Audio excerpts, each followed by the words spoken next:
this is Edgar. He is my cobbler's kid. Poor guy gets left on the back burner all the time. I just never have enough time in the day to contribute to him. So this is me trying to rekindle with him and get him back into some type of work. Give me something to do. So he is 13 or 14. He's a thoroughbred, unraced, unregistered, 16 hands. He is a big, gentle puppy dog most of the time on the ground, which is why I fell in love with him when I looked at him, in addition to his cute crooked stripe on his long face. And he's just super chill most of the time.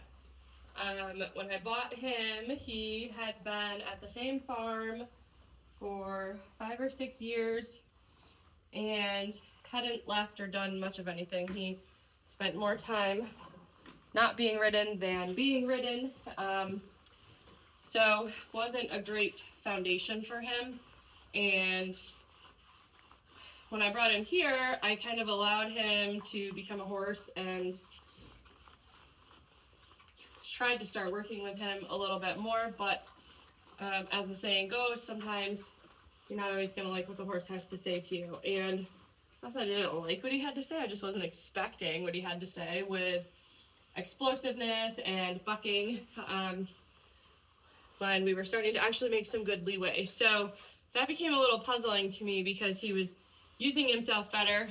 We were riding English and really just working on getting him to come up into the contact and not lean on the reins so much and really support himself like a ginormous horse should, or any horse should. But a 16-hand horse, I really don't want to be plowed around on the forehand with, and neither do any of my riders. So trying to get him to use his hind end better was the first goal, and we started to get that, but then he would suddenly just start having spooky moments or bucking a lot for what seemed like not really any reason. And I think he just has a lot of discomfort in his body and a lot of like unknown things. Like he doesn't know how to carry himself because he was never asked to. You know, when you get ridden inconsistently and allowed to plow around on the forehand, that's kind of all you know. So the beginning foundation for him wasn't very good. He does have great ground manners though, so I do think that somewhere along the way he had some really good groundwork done in the beginning, but I don't really know a lot of his story.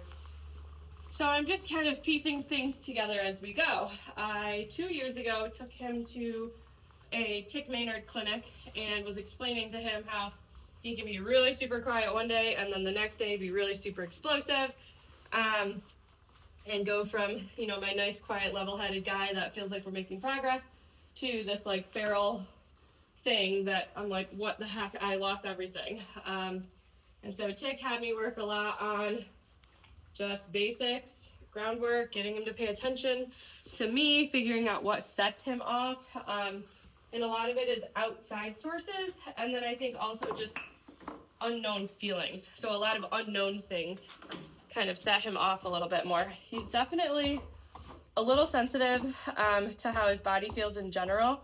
So this past year we have done a lot of chiropractic for him. We haven't done any recently, so I'm not going to get back on him until probably I can get him another chiro, which probably will not be until December.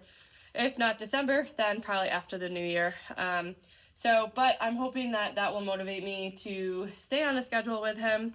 The other funny thing about him is I found that he typically likes more days off than on, but he does like a consistent schedule. So I found like 2 to 3 days a week, but there has to be a day in between.